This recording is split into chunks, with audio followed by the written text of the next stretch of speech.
brought to you by Silver Pumps. Top quality और consistent performance के लिए सिर्फ सिल्वर पंप्स नाम याद रखना।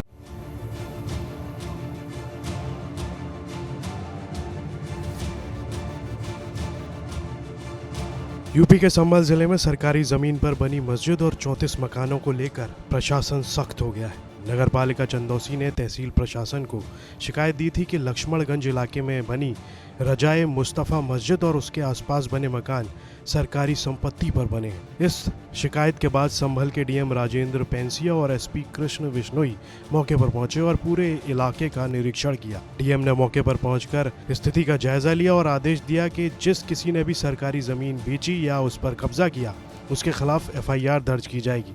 इतना ही नहीं, डीएम ने यह भी कहा कि सरकारी जमीन पर जो भी अवैध कब्जे हैं उन्हें हटाया जाएगा। नगर पालिका चंदौसी का दावा है कि ये पूरी जमीन उसकी संपत्ति है जिसे अतिक्रमण कर मस्जिद और मकान बनाए गए हैं। संभल शाही जामा मस्जिद के बाद एक विवादित स्थल और सामने आया है। हम इस वक्त खड़े हैं जनपद संभल के चंदौसी में और यहाँ पर नगर पालिका लगभग 10 साल से एसडीएम को ये शिकायती पत्र देती चली आई है कि लगभग नगर पालिका की भूमि पर 6 बीघे जो भूमि है उस पर लगभग 34 मकान बने हुए हैं और एक मस्जिद बनी हुई है। अब इस शिकायत को लेकर यहाँ पर डीएम संभल राजेंद्र पेंसिया और एसपी कृष्ण बिश्नोई अपने फोर्स के साथ में यहाँ पर आए हैं और जायजा ले रहे हैं। हमारे साथ बात करने के लिए डीएम संभल मौजूद हैं। सर, यहाँ पर आए हैं, एक मस्जिद का मामला है, क्या मामला है? कुल 6.5 बीघा भूमि है नगर पालिका परिषद की।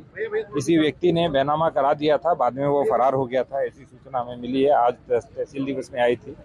प्रत्येक तहसील दिवस में 2 स्थानों का भ्रमण करना होता है, तो इसी में हमने लक्ष्मणगंज के अंदर जहाँ पहले बावड़ी निकली थी उसी स्थान पे भ्रमण किया है।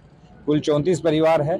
हमने सभी को कहा है कि जो हमारे तहसीलदार साहब हैं और ईओ हैं वो दोनों मिल करके इसका सत्यापन करेंगे। सत्यापन करने के बाद कल हमें रिपोर्ट देंगे। सर, एक इसमें मस्जिद भी बनी हुई है। इसमें कुल 34 मकान और एक मस्जिद बनी हुई है। तो इन सभी लोगों का एक बार एनालिसिस होगा, इनका सत्यापन किया जाएगा, उसके बाद कल रिपोर्ट आएगी, फिर कार्रवाई करेंगे। लेकिन एक चीज स्पष्ट है कि ये सारी भूमि सरकारी भूमि थी, नगर पालिका की भूमि थी और ये जो बैनामा है वो इनिशियली नल एंड वॉइड है, क्योंकि जिसकी ओनरशिप नहीं वो बैनामा नहीं कर सकता है। सर, सरकारी भूमि पर जो मस्जिद बनी हुई है, आगे क्या कार्रवाई होने वाली है?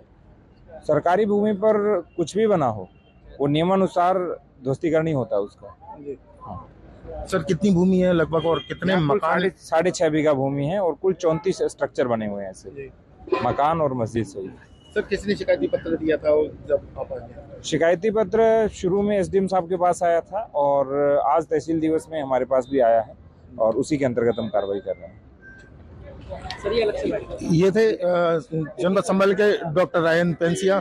इनका साफ कहना है कि अगर किसी भी सरकारी भूमि पर अगर कोई भी अवैध निर्माण है तो उसका ध्वस्तीकरण होगा। अब देखने की बात यह है कि संभल की जामा मस्जिद के बाद अब चंदौसी में भी क्या बाबा का बुलडोजर गरजेगा।